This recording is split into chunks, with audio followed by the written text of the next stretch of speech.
There's nothing I love more on a Sunday morning than a chocolate croissant to start the day. Thomas, master chocolatier of Lindt, is going to show us his version. Absolutely. But it's also all about taking it to the next level. Yes. And of course, we do that with chocolate here.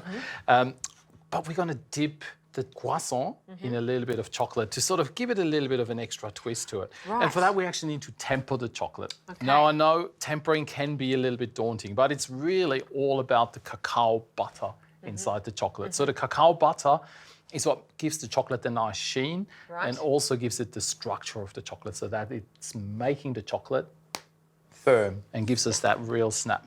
So all that means when we're actually melting and tempering chocolate is that we sort of put it really gently on heat and you melt it until about half of the chocolate is melted. Then I've taken it off the heat and then you see I still have a few little lumps in there.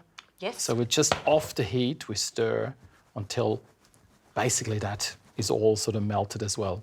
A lot of people, when they sort of melt and work with chocolate, they just make it much too hot. Because when chocolate is tempered, that's actually well below our body temperature. So even if you just put your finger there, it actually should feel cool to touch. Yes. It should not be hot at all. So I'll show you what I do with this croissant to really bring your Sunday morning up to the next level. And of course, you can make chocolate decorations with this chocolate now. You can make little pralines and truffles, etc. But I think we're just going to dip it all in. Wow. Take a bit of the excess off. Okay, so half dip the croissant.